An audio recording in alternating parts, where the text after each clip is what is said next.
자, 오늘은 스튜디오에 직접 모시기 굉장히 어려운 분입니다. 네. 이분은 공직 강제 은퇴 이후 스튜디오에 직접 나와서 인터뷰를 한 건 오늘이 처음으로 알고 있습니다.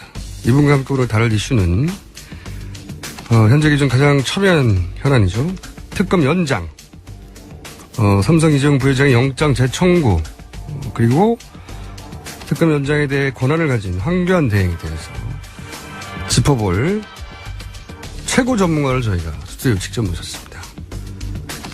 최동욱 전 검찰총장님 나오셨습니다. 안녕하십니까? 아, 예, 오랜만입니다. 네. 총장님 잘리신 이후에 이 스튜디오에 직접 나오신 건 처음이죠? 예, 처음입니다. 네.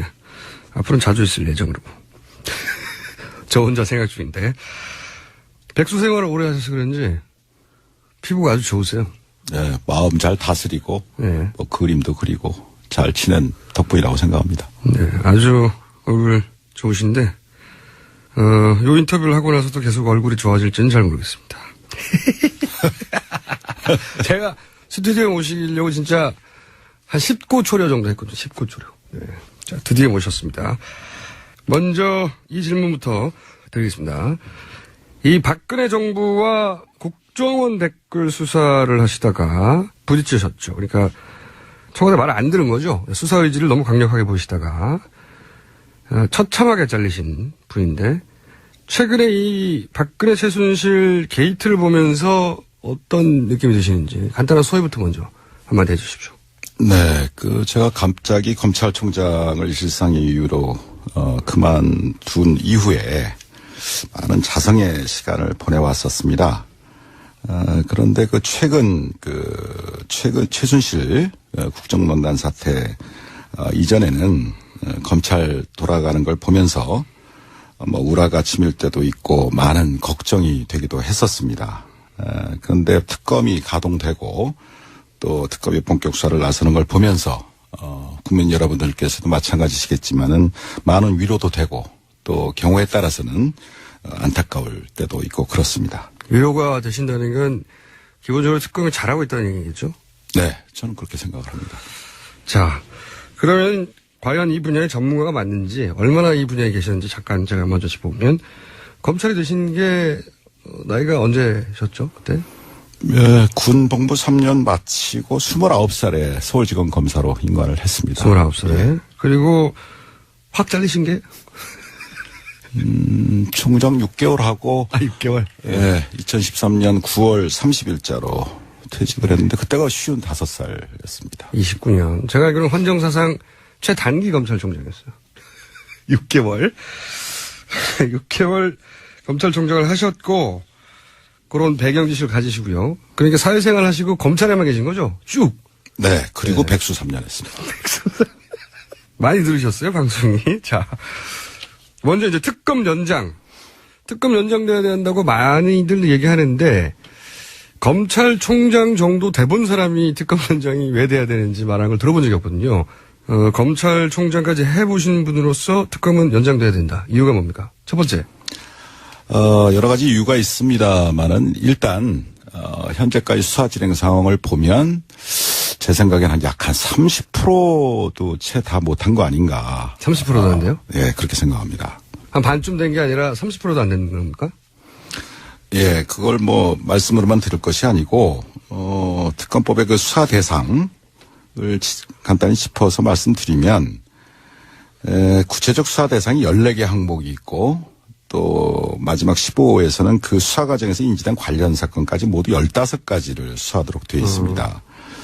근데 그 중에서 1호 청와대 문건 유출 사건, 또 6호 정유라의 이화여자대학교 불법 입학, 또 7호 정유라의 승마훈련 지원, 또 8호 불법적 인사조치 의혹, 14호 김영재 성형외과 의혹 사건, 이 5가지 하고 또 마지막 15호에 수사 과정에서 인지한 블랙박스 사건. 블랙리스트죠? 예, 블랙리스트. 총장님. 예. 블랙리스트 사건. 네, 총장님. 예. 네, 블랙박스 아니고요. 예. 블랙리스트 사건. 그래서 김기춘 전 비서실장과 최은선 장관이 구속됐습니다만은. 네. 그런 일련의 사건 수사 과정에서 참 짧은 기간 동안 놀라울 만한 수사 성과를 올렸다고 생각을 합니다. 이런 부분에 대해서는 국민 여러분들께서도 정말 많은 칭찬을 아끼시지 않아도 좋으리라고 봅니다. 특검이 짧은 시간에 비해서 정말 성과를 많이 낸 게 맞긴 맞죠? 총장님 보시기에도. 그렇습니다. 예. 그런데 이제 우리가 매일 보도를 보다 보니까 사건 파악이 많이 됐고 수사가 많이 진행된 것 같지만 총 15개 중에 5개 플러스 1, 이 정도 진행이 됐다. 아직 그러니까 10개 항목은 제대로 시작도 안 된 거네요? 예, 그렇고요. 그렇고 그 진행된 부분에 대해서도 예. 사실 이번 그 최순실 국정농단 사태의 핵심은 재벌과 권력 간의 불법 유착 비리 그리고 그것을 가능하게 했던 그 공무원들의 비호 방조에 대한 처벌 문제지 않습니까?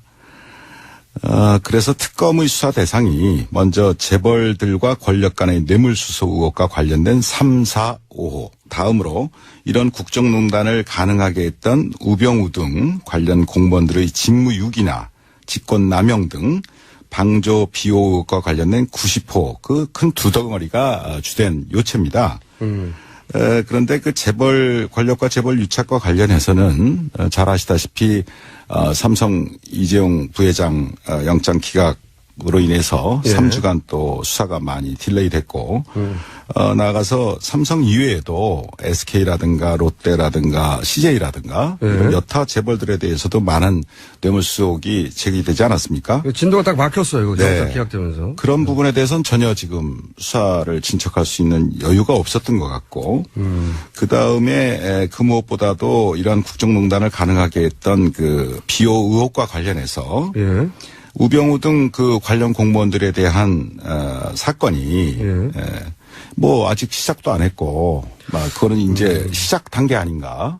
뭐 그렇기 때문에 결국 실질적으로 봐도 30% 이상은 진척됐다고 보기가 어렵다. 그렇군요. 듣고 보니까 그런데 그래서 이 영장 기각이 굉장히 크게 특검의 수사를 방해하는 건데, 자, 그러면 이제 대형 사건 수사도 하셨고 검찰총장도 하셨고 그런 경험을 총 망라해서 비춰볼 때 이 정도 규모의 복합적인 사건이면 얼마의 인력이 지금은 20명이거든요. 근데 얼마의 인력이 얼마의 기간 동안 20명이 70일 동안 하고 끝날 공산이 크게 됐는데 얼마나 필요합니까? 얼마의 기간과 사람? 네, 그래서 이 부분에 대해서는 이전에 특검법 제정되기 전에도 제가 한번 지적한 기억이 있습니다만은 적어도 이런 정도 사건이라면 너무 많은 그 의혹이 제기되어 있는 사건이기 때문에 적어도 유능한 검사 약 40명 정도는 투입을 해서 1년 정도는 1년? 지속적으로 수사를 해야 비로소 대부분의 실상이 제대로 밝혀질 것이라고 믿습니다. 실제 과거에 그 수사하셨던 재벌 수사 경험에 비춰보자면 어떻습니까? 구체적으로 좀. 네. 그 수사라는 것은 이제 선택과 집중이 참 중요한데, 제가 2006년도 중수부 수사기획관을 할 때, 그때 현대 자동차 비자금 사건을 수사한 적이 있습니다. 한 건. 예. 네. 그 단발 사건이죠. 한 건 사건이었는데, 그때만 해도 중수부 검사 20명 정도가 4개월 정도를 정말 낮밤 없이 내사함이 수사를 진행했고, 그렇게 해서도 아주 힘들게 정몽규정을 구속했던 기억이 있습니다. 그럼요. 한 건을 4개월 해야 제대로 수사가 되는데 지금 이 정도는 안 된다. 그러니까 총장님 보시기에는 2배로 늘리고 뭐 70일, 100일이 아니라 1년을 해야 된다. 이렇게 보시는 거죠. 그렇습니다. 네, 예, 이게 제대로 수사가 되려면. 이게 최고 전문가의 견해입니다. 자, 수사가 아직 30%도 안 됐다. 그게 첫 번째 이유고. 그러면 두 번째 이유는 어떤 게 있습니까? 어차피 뭐 특검법이란 건 한시법이고 제한된 법정 기간 내에만 특검이 수사를 할 수 있는 것인데 지금 70일이 다 돼가고 그 다음에 30일을 만약에 연장이 안 돼서 2월 말까지 특검 수사 활동이 종료가 된다면 예. 이 특검에 수사하고 있었던 이 모든 사건들은 다시 검찰의 손으로 넘어가게 됩니다. 네네. 그런데 이 사건을 먼저 수사했던 현재의 검찰은 예. 재벌과 권력 간의 뇌물수수 혐의에 대해서는 손도 대지 못했었고. 직권남용. 예, 직권남용죄로만 기소를 했죠. 예. 또 우병우 등 그 관련 공무원들의 비호 방조에 대해서는 제대로 수사도 하지 못한 채 특검한테 사건을 전부 이관하는 지금 그런 상황이 되지 않았습니까? 저도 취재를 해보니까 우병우 관련은 텅 비어 있다고 하더라고요. 예. 네. 아예. 예. 그래서 여러 가지 국정원 댓글 사건도 있고 국정원 간첩 증거 조작 사건도 있고 여러 가지 사건들이 많이 있었습니다. 예. 또 세월호 사건 수사 제대로 수사가 안 됐던 여러 가지 사건들이 제대로 수사가 안 돼서 저도 참 안타깝고 그렇게 바깥에서 바라다 봤습니다만은 그 중에서도 이 최순실 박근혜 국정농단 사태하고 직결된다고 할 수 있는 정윤회 사건이 있지 않습니까? 네네. 그 경우에 다 기억을 하십니다만은 정의대 사건은 찌라시로. 그렇죠. 또 국정농단은 아예 없었던 걸로. 그렇게 다 검찰에서 수사를 해서 그때 덮어버렸지 않습니까? 국정농단이 아니라 문서 유출 사건이 돼버렸죠. 졸지에 문서 유출 사건으로 사건이 변질이 됐고 국정농단 사태는 다 물밑으로 들어가 버렸죠. 그렇죠. 그래서 그때 당시에 검찰이 제대로 바로 서서 정말 원칙대로 수사를 제대로 하는 척이라도 했다면 대한민국이 과연 이런 지경까지 되었을까? 또 우리 대통령께서도 이렇게 불행한 상황까지 봉착을 하게 됐을까? 탄핵이라는 참 아쉽습니다. 그런데 그 당시에 수사했던 그 검찰 지휘 라인이 어떠했는지 총수께서는 기억을 하십니까? 테스트인가요? 우선 법무부 장관이 황교안, 검찰 지휘권을 가지고 있는, 그리고 총장은 김진태, 중앙지검장이 김수남, 그리고 청와대에는 그 유명한 김기춘, 우병우, 이 두 분이 있었죠. 네. 예, 어떻게 저보다도 더 잘 기억을 하고 계신 것 같습니다. 박수 부탁드립니다.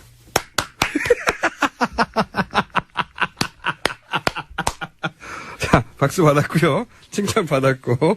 그런데요.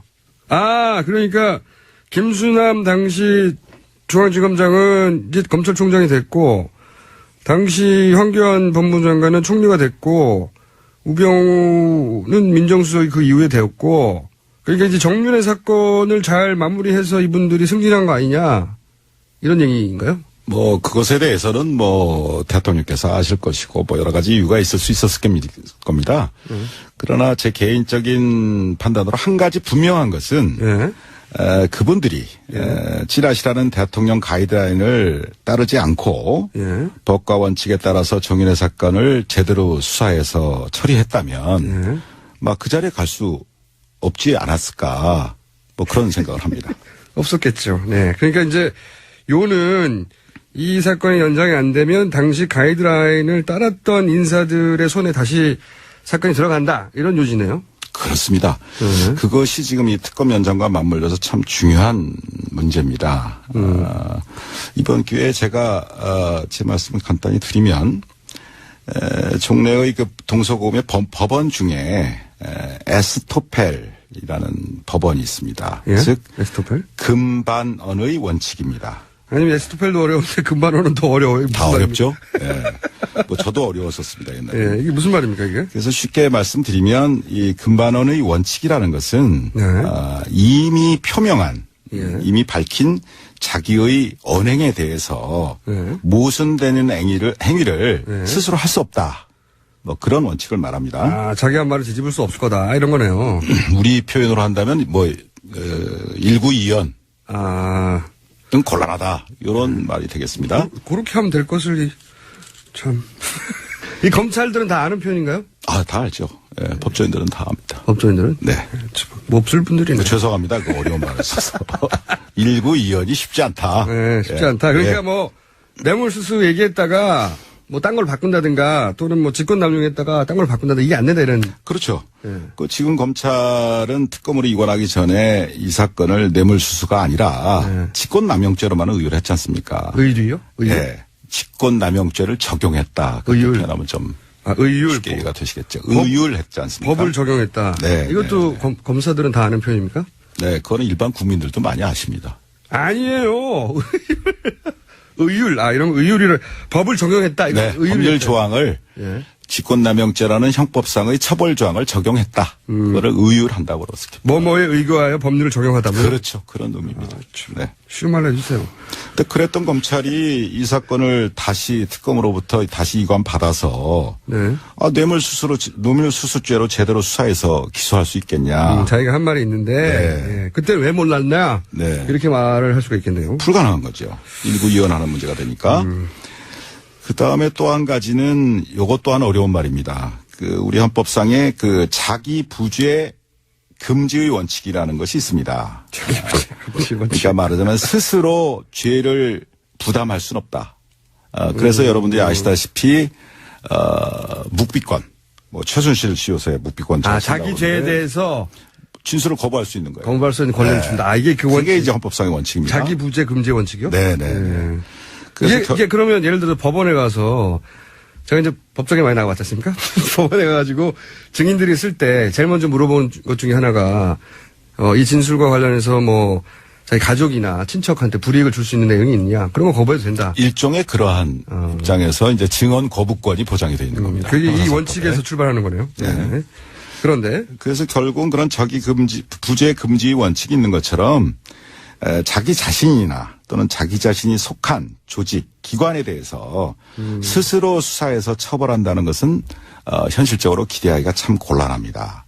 이건 현실적인 문제이기도 하죠. 그러니까 검찰이 만약에 검찰 내부에 지금 사건과 연루된 사람이 있는데 제대로 수사를 할 수 있겠냐? 곤란하다는 거죠. 네. 어려울 거다. 네. 그래서 결국은 공무원의 비호 방조 의혹 수사를 하다 보면 결국 지금의 검찰 지휘 라인과 또 관련 검사들이 수사 대상이 될 가능성도 있지 않겠습니까? 많겠죠. 네. 예를 들어서 최순실 입국했는데 31시간 동안 왜 봐줬어? 여러 가지가 있죠. 그리고 국정농단 벌어졌을 때 몰랐어. 정윤회 사건 때도 그랬고. 예, 우병우 라인이 누구야? 이런 질문을 받을 수밖에 없잖아요, 지금. 그렇습니다. 그런데 그걸 자기 손으로 자기가 할 수 있겠냐. 어렵다. 그러니까 결국은 자기의 상사, 동료, 후배를 스스로 수사하게 되는 그러한 참 어려운 그런 상황이 예상이 되는 것이죠. 그래서 이런 경우에 바로 대비해서 특검 제도라는 것이 있는 것이고 아주 쏙쏙 이해가 되고 있어요. 이번에도 특검법을 도입해서 특검이 수사를 하게 된 것도 바로 그런 이유입니다. 수사가 얼마 안 됐다. 30%도 안 됐고 그다음에 진짜 큰 덩어리는 이제 막 시작 단계고 그리고 만약에 연장이 안 된다. 그러면 박근혜 정부 시절에 가이드라인을 따랐던 검찰의 수뇌부에 이 사건이 넘어가고 그리고 그 검찰 내부에 분명히 수사 대상도 있을 수 있는데 제대로 검찰이 자기 식구들을 제대로 칠 수 있겠냐 이런 거죠. 예. 네. 이해했습니다. 그럼 만약에 특검 연장이 안 될 가능성이 점점 농후해지고 있는데 만약에 정말로 특검 연장이 안 되고 지금 우려하신 대로 넘어갔어요. 그럼 구체적으로 무슨 일이 벌어집니까? 네. 검찰 내부에서. 제가 한 26년간 검사 생활을 한 입장에서 검찰총장까지 되신 분들의 경험을 못 들어봤거든요. 네. 맨 꼭대기에서 봤을 때 무슨 일이 벌어집니까 이게? 그런 입장에서 네. 국민 여러분들의 어떤 이해를 돕기 위해서 간단히 좀 말씀을 드려보겠습니다. 네. 잘 아시다시피 그 특검의 지위는 법적으로 독립되어 있지 않습니까? 그렇기 때문에 특검에서 수사하고 있는 그 수사 상황을 대통령과 법무부 장관 그리고 검찰 수뇌부에게 보고하지 않아도 되도록 되어 있습니다. 그게 굉장히 중요한가 보죠. 또는 더 나아가서 보고해서는 안 되도록 되어 있습니다. 그러니까 이게 굉장히 중요하니까 그렇게 했겠죠. 굉장히 중요한 문제죠. 왜 그렇습니까? 수사를 하다 보면 가장 중요한 것은 수사 기밀의 유지입니다. 그렇겠죠. 수사 기밀의 유지고 또 수사 기밀이 유출이 되면 그 수사와 관련된 이해 관련자들이 여러 가지 측면으로 작용을 하게 됩니다. 증거를 조작하거나 인멸하거나 대답을 준비하거나 또 압력을 넣는다거나 여러 가지 문제가 있기 때문에 그 부분이 굉장히 중요한 것인데 특검법은 이제 그걸 보장하고 있는 거죠. 독립성을. 그런데 특검 이전의 검찰로 다시 돌아가게 되면 그때그때의 수사 상황이 비호 방조 의혹을 받고 있는 황교안 대행이나 또 김수남 총장에게 보고되겠죠. 당연히.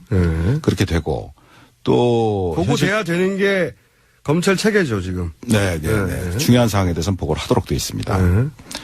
또 현대 검찰 내에 그대로 존재하고 있는 왜 검찰 인사가 없었지 않습니까? 우병우 라인이 예를 들면 그대로 있다는 거죠. 네. 김기춘 우병우 라인을 통해서 수사 정보가 유출될 우려도 얼마든지 있다고 봅니다. 우려가 있는 게 아니고 그 당연하겠네요. 사실은 뭐 안 물어볼 수 없고 물어보면 답해야 한다는 거 아닙니까? 뭐 당연한 건 알지 몰라도 그런 현실적 우려는 충분히 있습니다.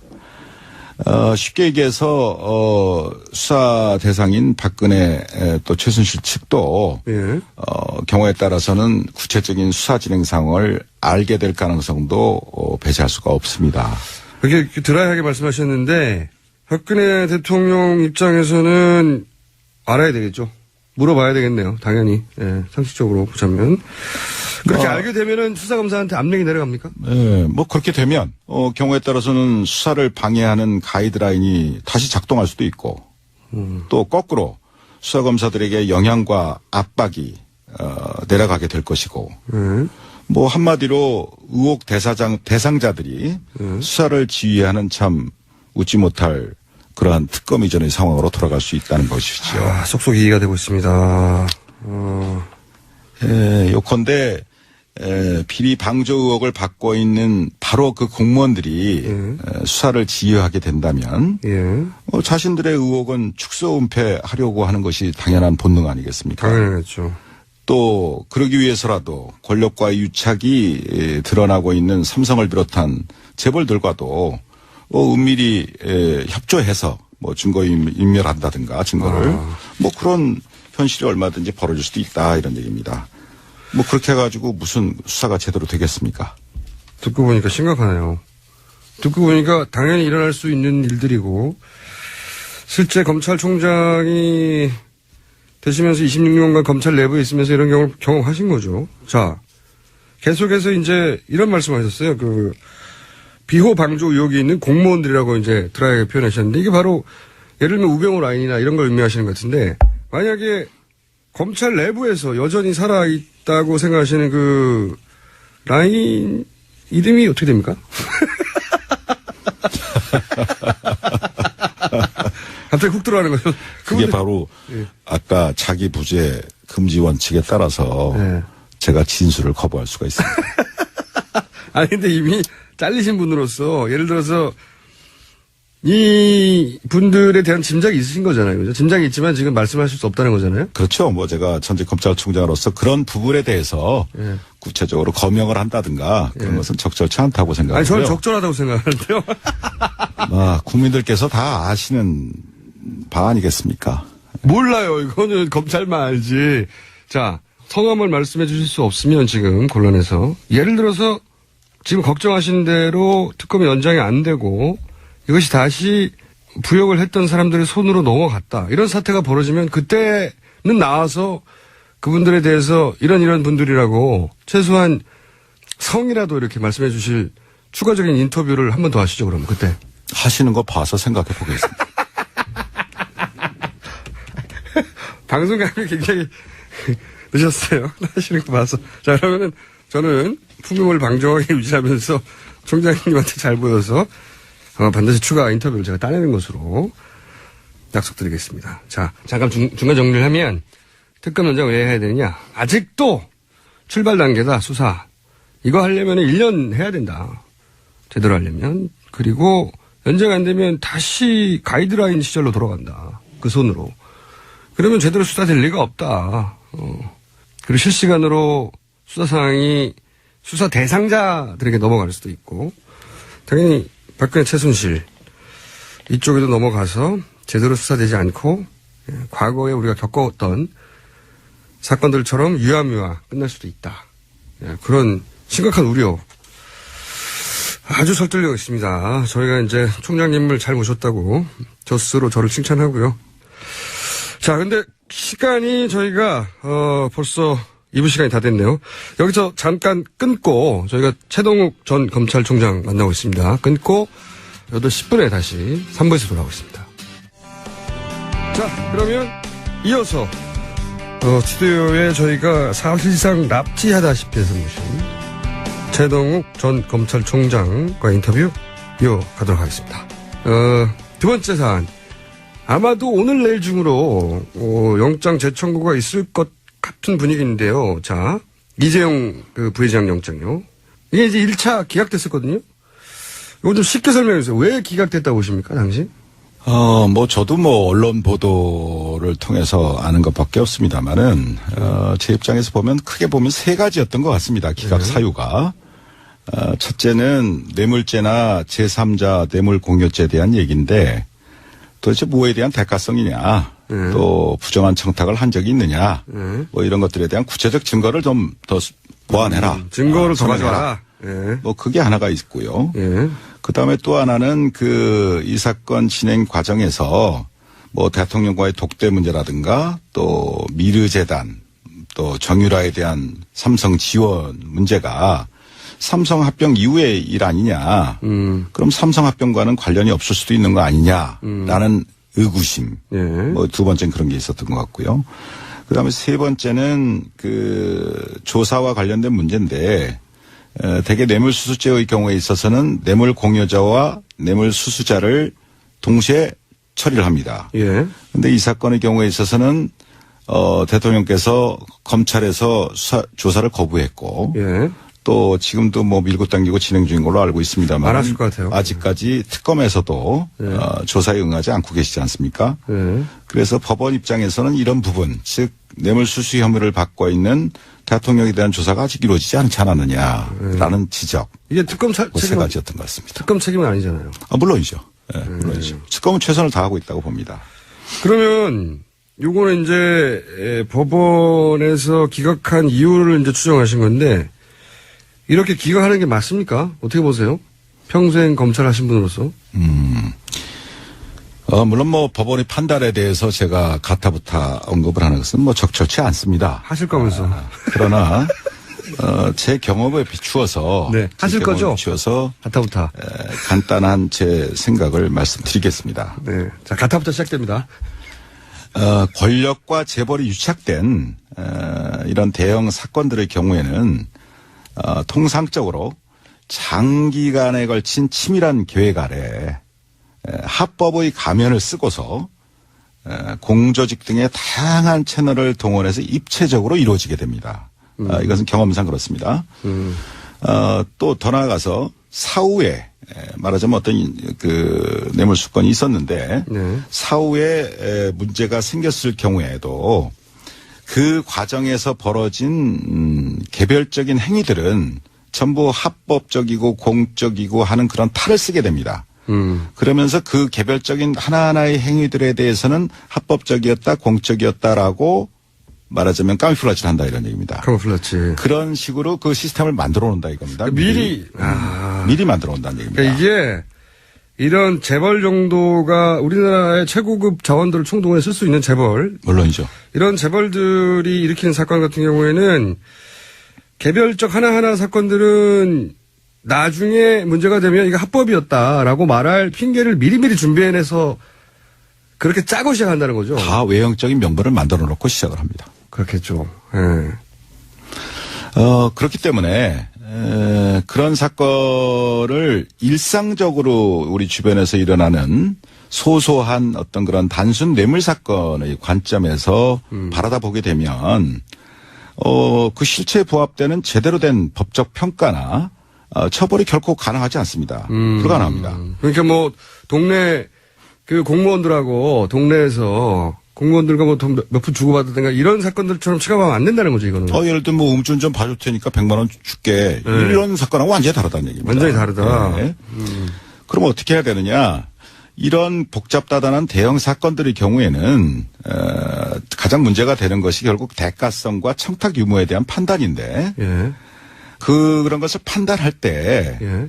1년의 과정, 장기간에 걸쳐 이루어지죠. 1년의 과정 전체를 한 덩어리로 바라보는 포괄적인 관점에서 그 판단이 이루어져야 한다 이런 얘기입니다. 그래야 비로소 그 실체에 근접한 판단이 가능하게 되고 그렇기 때문에 바로 도입된 것이 포괄적 뇌물수수죄 법리고 포괄적. 여러 차례에 걸쳐서 우리 대법원에서도 판례로 확립된 입장이기도 합니다. 그러니까 이런 재벌 사건 같은 경우에는 개별 행위는 이미 공무원들이 동원되거나 뭐 하면서 합법적인 틀을 쓰고 있기 때문에 개별 따지면 소용이 없고 전체적으로 볼 때 뭐 지난 2, 3년간 진행된 전체적인 과정을 볼 때 포괄적으로 이것은 뇌물수수로 봐야 하고 그래야 밝혀지는 거기 때문에 대법원도 이미 그렇게 정리해 둔 거라는 거죠. 네, 그걸 뭐 제가 예를 조금 돋겨서 말씀드린다면 네. 우주를 바라다 보는데 예. 뭐 무수한 항성들 있지 않습니까? 예. 우주를 바라다 보는데 그 우주를 제대로 보려면 예. 그래서 우주 전체 실체를 그나마 제대로 알으려면 망원경으로 전체를 바라다 봐야 될 거 아닙니까? 그렇죠. 망원경으로. 예. 그런데 거기에다가 돋보기를 갖다 들이대고서 개별적인 장면 하나하나를 따지기 시작하면 우주 전체의 실체라는 것은 접근할 수도 없고 온데간데 없고 오로지 봤더니 저건 달이고 봤더니 저거는 뭐 지구고 이런 식의 어떤 그 자잘한 실체와는 거리가 동떨어진 법적 논쟁만 남게 된다 이런 말입니다. 한마디로 말씀을 드리면 우리가 하늘에 있는 달을 보더라도 돋보기를 들이대고 달을 보려면 그 달이 제대로 보이겠습니까? 망원경으로 봐야지. 이제 그런 의미입니다. 비유 좋은데요. 네. 박수. 그러니까 법원이 논쟁이라고 삼는 부분들이 이 재벌 연관 사건의 기준에 보자면 이런 식으로 하면 안 된다. 이 전체 큰 틀을 봐야 되는데 이런 문제 지적을 하신 거고 아주 설득력 있습니다. 이런 얘기를 역시 검찰총장이 돼야 할 수 있는 건가요? 제가 듣고 싶었던 답변이에요. 이게 그래서 문제다. 그러면 지금 영장을 어쨌든 재청구합니다. 하는 것 같아요. 오늘 내일 그런 분위기예요. 하겠죠. 근데 이번에도 기각되면 어떡하죠? 글쎄요. 그 법원 입장에 대해서는 뭐 미리 예단할 수는 없다고 생각을 합니다. 그러나 제 수사 경험으로 보면 재벌 사건의 경우에는 사건을 파면 팔수록 관련 증거들이 눈덩이처럼 불어나는 게 일반적입니다. 워낙 광범위하게 그렇습니다. 했기 때문에 연루된 게 많고 또 장기간에 걸쳐서 진행이 됐고 연루된 기관도 많고 사람들도 많기 때문에 그런 부분들이 시간이 가서 파면 팔수록 다 튀어나온다는 얘기입니다. 일부지만 네. 그 예를 들면 이번 사건의 경우에도 언론 보도를 보면 안정범 수석의 그 최근 수첩이 39건이 추가로 압수됐다는 거 아니겠습니까? 제가 이건 종범 실록이라고 부르고 있거든요. 그래요. 약간 비웃을 수 있는 느낌인데요? 말을 잘 만들어내신 것 같아서. 총장님 여기서 박장대소해 주셔야 되는데 어허허 이렇게 하시면 종범 실록. 예. 또 최근에 금감이나 또 공정위에 대한 압수수색도 있었던 걸로 알고 있는데 아마 그런 과정에서 많은 물적 증거를 추가로 확보를 했을 겁니다. 또 더 나아가서 관련자들을 뭐 누굴 조사했는지 모르겠습니다만 많은 사람들을 추가로 조사했을 것이고 그래서 만약에 이번에 특검이 이재용 부회장에 대한 영장을 재청구한다면 관련 소명 자료에 대해서 충분히 보완이 더 돼서 소명에 자신 있지 않느냐. 뭐 그런 걸 의미한다고 봅니다. 근데 기각되면요? 글쎄요. 예. 여기서 김 빠지게 글쎄요가. 아니 그러니까 이럴 경우에는 예를 들어서 재벌의 영향력, 법원의 독립성 이런 걸 의심해 봐야 된다. 이렇게 대답해 주셔야 되는 거 아닙니까? 글쎄요. 뭐 기각이 될지 안 될지 모릅니다만은 만에 하나 기각이 된다면 그거는 이재용 부회장 본인이나 삼성 그리고 나아가서 국가 경제에도 썩 좋은 영향을 미치라고 생각되지 않습니다. 아니 결과 말고 왜 기각됐냐. 이게 잘리신 마당에 백수신데 이거는 그냥 논평해 주시죠. 만약에 기각됐다. 그럼 뭐라고 봐야 되느냐. 어떻게 생각하는 거를 다 말씀을 드리겠습니까? 그러면 아까 한번 이야기 나왔듯이 연장이 안 되면 플러스 특검 연장이 안 되면 플러스 영장이 기각되면 이것도 그때 나오셨을 때 이렇다면 바로 이런 것이다라고 인터뷰를 한번 더 해주십시오. 하시는 거 봐서 생각해 보겠습니다. 너무 깐깐하시네. 나오신다고 하시지. 자, 저는 약속 받은 걸로 하겠습니다. 자, 그러면은 해석은 자유십니다. 아마 나오시게 될 겁니다. 마침 또 에버랜드 수사를 하신 적이 있잖아요. 그때 그 구속 기소도 하신 걸로 기억하는데 에버랜드 사건과 지금 이번 삼성 사건과는 같은 거 아닙니까? 결국은? 그 당시에 제가 2003년도에 서울지검 특수 2부장을 할 때 에버랜드 사건을 공소시효 임박해서 처리한 적이 있습니다. 예. 물론 그 당시에도 여러 가지 많은 안팎의 어려움이 있었기 때문에 구속 못했습니다. 구속 못하셨어요? 구속 못했고 당시에 에버랜드 사장하고 경영지원본 실장인가 그 임원하고 그 두 분만 공소시효 문제 때문에 공소시효 문제 때문에 일단 분리 기소를 해서 이건희 등 나머지 주요 공범들에 대한 공소시효를 정지한 적이 있습니다. 그만큼 어렵구나. 상당히 어려운 겁니다. 삼성은 워낙 재벌 상대 수사라는 것이. 근데 뭐 오래된 일이지만 거기에 대해서 한번 제가 이번 삼성물산과 제일모직 합병권 관련한 사건과 차이점. 에버랜드 사건의 차이점에 대해서 한번 좀 저 혼자 생각을 좀 해봤습니다. 예. 본질적인 차이가 있습니다. 두 사건에는. 아, 그래요? 네. 어떻게 있습니까? 물론 삼성그룹의 지배권을 승계시키거나 강화한다는 측면, 또 그로 인해서 경제적인 이득을 봤다는 면, 뭐 그런 것은 공통점이 있습니다. 그렇죠. 그래서 같아 보이는데. 네. 그러나 에버랜드 사건의 경우는 우선 삼성 계열사, 그러니까 삼성그룹 내부죠. 삼성 계열사와 그 투자자들만 손해를 본 사건입니다. 그렇죠. 일반 국민이 아니고. 그렇죠. 삼성 계열사와 그 투자자들, 즉 에버랜드의 주주들입니다. 이 사람들이. 그러니까 삼성 계열사가. 그럼 삼성 계열사가 손해를 보면서 본 사건인데 삼성 계열사가 손해를 보니까 삼성 계열사에 투자한 투자자들도 손해를 보게 된다는 거죠. 그렇죠. 그런 의미에서 삼성 계열사와 그 투자자들만 손해를 봤죠. 범위가 그 정도인데 손해 범위가. 그다음에 그 일련의 과정에서 보면 삼성그룹 내부의 문제였기 때문에 삼성 내부 임원들만이 여기에 가담을 했습니다. 또 동원이 됐고. 직접 가담한 사람들. 그렇죠. 근데 에버랜드 사건은 그렇다 이겁니다. 근데 이번 사건의 경우를 보면 이 2,100만 명 말이 그렇지 이게 천문학적인 인원 아닙니까? 국민의 반인데 2,100만 명이 넘는 국민연금 가입자 전체가 잠재적인 손해자가 됐단 말입니다. 손해를 봤단 말입니다. 맞죠. 예. 그 다음에 그 수법을 보더라도 단순히 그 삼성그룹 내부의 문제로 해치운 게 아니라 뇌물 공여까지 해가면서 국가기관을 총동원했다 이겁니다. 그게 본질적인 차이가 있어요. 예리한 분석입니다. 이거. 손해의 범위 또 수법 면에서 두 사건은 굉장한 차이가 있다. 즉 한마디로 손해의 범위는 굉장히 국민 대다수로 광범위해졌고 또 수법 또한 매우 대담해졌다 이겁니다. 그래서 제가 이전에 에버랜드 사건을 수사했던 경험과 이번에 언론 보도를 통해서 쭉 느껴지는 것은 재벌들을 처벌해야 할 때 제대로 처벌하지 않으면 시간이 갈수록 그 폐해는 그 손해는 더욱 커지고 또 그 수법 또한 아주 악질적으로 진행한다 이러는 겁니다.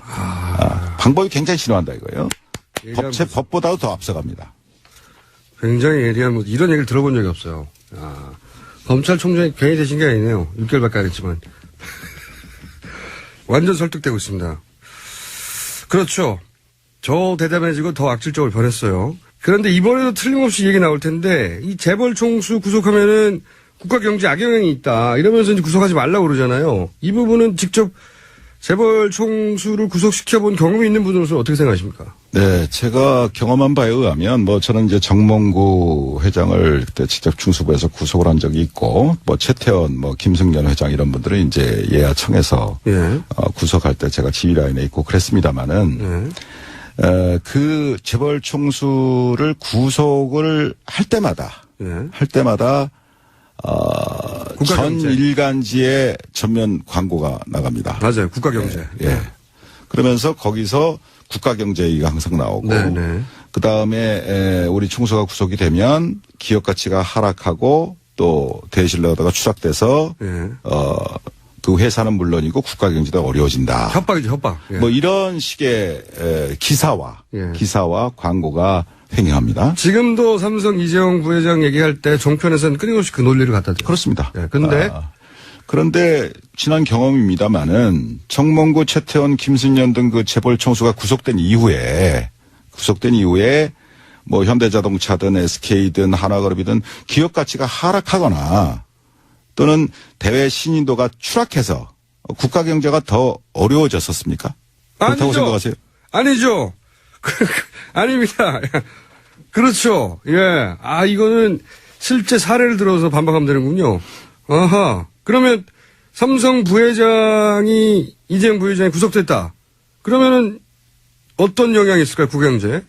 예, 아까 말씀드린 거와 관련해서 결과적으로는 오히려 해당 기업의 투명성이나 네. 신뢰도를 높이는데 기여했다고 보는 쪽이 일반적인 시각이라고 생각합니다. 좀 더 구체적으로 말씀해 주세요.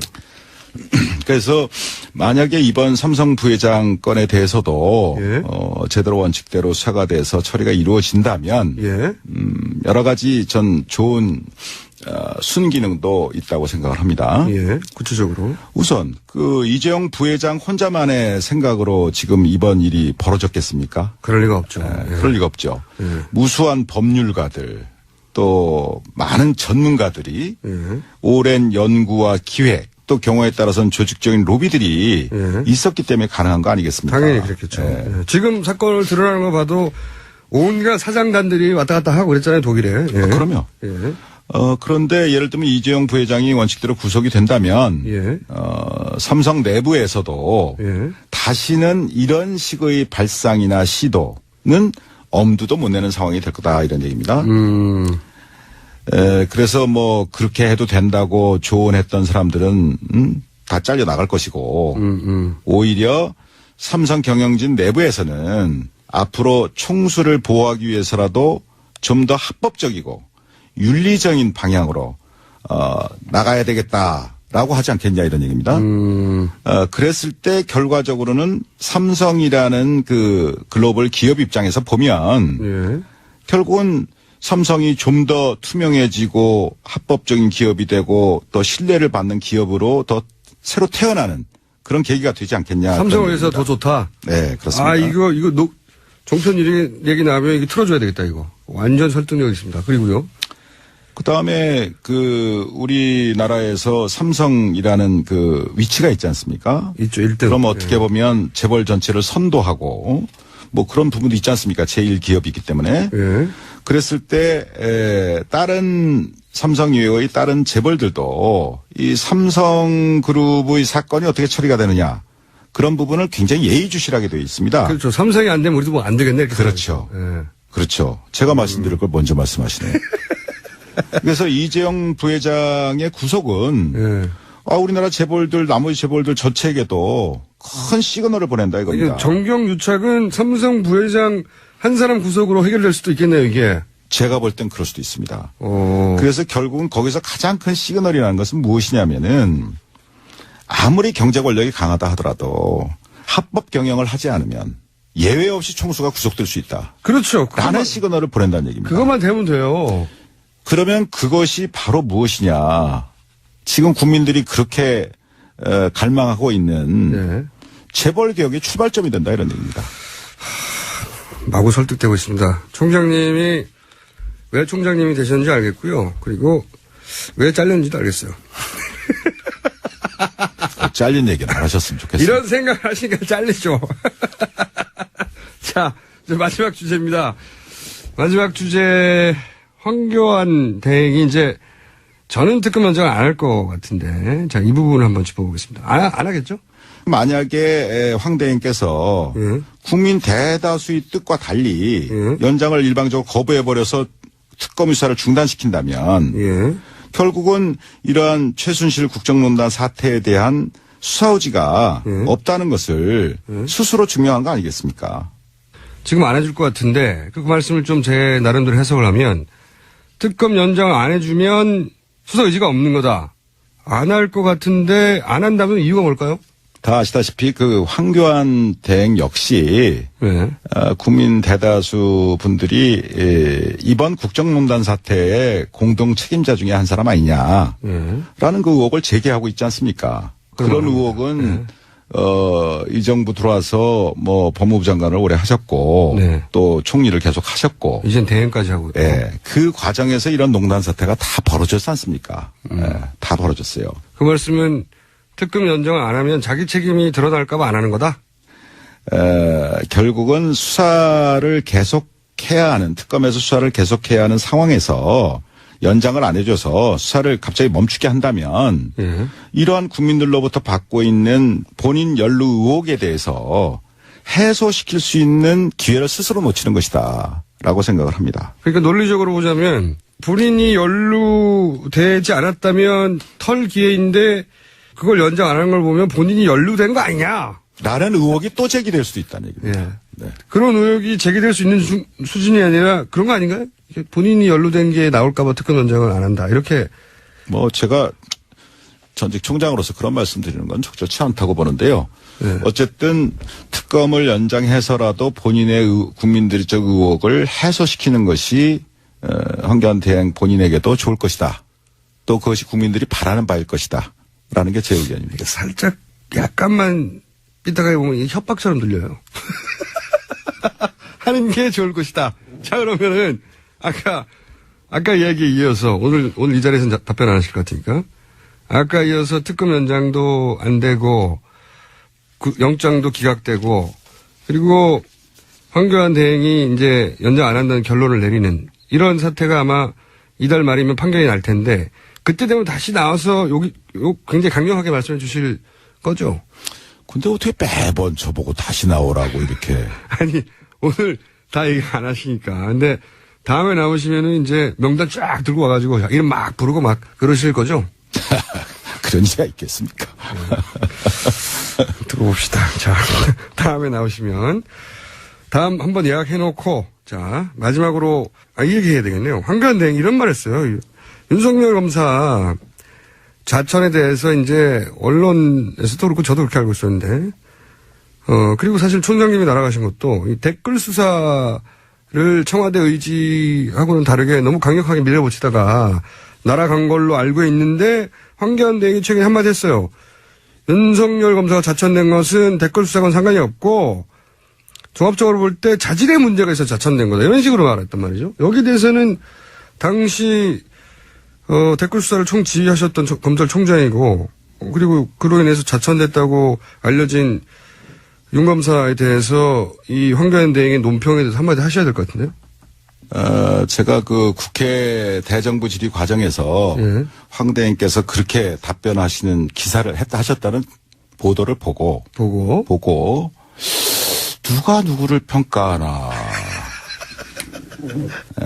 이 윤석열 검사는 예. 제가 뭐 오래 전부터 뭐 같이 근무도 하고 데려두고도 일하고 뭐 지휘도 하고 또 마지막으로 제가 이제 국정원 댓글 사건 수사팀장으로 임명도 하고 그래서 수사하다가 저는 이제 일신상에서 먼저 나가고 그랬습니다만은 본인 그런 오랜 오래 겪어본 그 선배 입장에서 생각을 한다면 뭐 제 나름대로 평가를 하고 싶은 생각도 듭니다. 뭐라고 평가하시겠습니까? 우선 황교안 대행은 자질이 문제가 있어 실력이 없어 자천됐다는 거거든요. 한마디로 요약하면. 전 뭐 거기에 대해서는 아까 그 말로 답변을 대신하고요. 누가를 평가하냐? 제 생각으로는 이 윤석열 검사는 지금 뭐 특검팀에서 열심히 뭐 쥐어창창 수사를 하고 있는 것 같은데 아주 치밀하고 해박한 법률 전문가입니다. 법률 이론가예요. 기본적으로. 그 다음에 어떤 법과 원칙에 어긋나는 것 거기에 대해서는 단호히 거부합니다. 오케이. 저한테도 많이 거부했어요. 그러면 어떤 이 검찰이라는 것이 상명하복 조직인데 거기서 상사의 말이 틀리다고 그래서 거기에 대해서 거부를 하고 대들고 자기 소신을 편다는 것은 정말 그건 대단한 용기가 필요한 겁니다. 바깥에서 보시는 것보다도 더. 그래서 거기에는 분명히 자기 희생적인 자기 헌신적인 용기가 없으면 불가능한 겁니다. 근데 이 윤석열 검사 같은 경우는 제가 겪은 바에 의하면 자기 헌신적인 용기를 갖고 있어요. 갖고 있는 친구다 이거요. 그 다음에 또 아주 다이내믹합니다. 신중하면서도 다이내믹해서 말하자면 예리한 칼잡이다. 그래서 한마디로 제가 말씀드린다면 문무를 겸비한 훌륭한 검사다. 문무를 겁니다. 문무를 겸비한 훌륭한 검투사다. 뭐 그런 표현을 하고 싶습니다. 자, 무슨 말씀인지 잘 알았고요. 자, 마지막으로 어렵게 스튜디오 직접 나오셨는데 혹시 다음 출연까지는 아직 뭐 한 3주 정도 남았기 때문에 남기고 하실 말씀, 뭐 국민들이 하고 싶은 말씀이나 검찰에게 하고 싶은 이야기 있으면 제가 뭐 간단한 심정을 말씀드리겠습니다. 대한민국 검찰은 2,000명이 넘는 검사를 포함해서 10,000명이 넘는 방대한 수사 인력을 가진 강력한 수사기관입니다. 다시 말해서 평소 수사 역량이 지금 현재 특검의 100배가 넘습니다. 수사 역량 면에서 100분의 1도 안 되는 20명의 특검 검사들이 불과 몇 달이란 짧은 단기간에 이전 검찰의 수사보다는 비교할 수 없을 정도의 성과를 내고 있지 않습니까? 그래서 그러한 그 상황을 바라다 보면서 참 현재의 이 검찰 후배들은 상당히 마음속이 부끄럽고 또 참담한 그런 심정이라고 믿습니다. 저 또한 그런 심정입니다. 그래서 이번 특검을 보면서 권력의 개가 되어서 권력의 입맛에 맞게 수사하는 것과 국민의 검찰로 법과 원칙대로 수사하는 것의 이 극명한 차이를 그리고 검찰이 이 지경이 되도록 만든 정치 검사들의 말로를 우리 정의로운 젊은 검사들이 꼭 마음에 새기고 잊지 말기를 바랍니다. 자기 손에 쥐어진 칼로 자신의 팔다리를 베어서라도 국민의 검찰로 다시 태어나기를 바랄 뿐입니다. 마음에 와닿는 마지막 말씀이었습니다. 오늘 여기까지 하고요. 그럼 3주에 다시 나오는 걸로 하고 생각해보고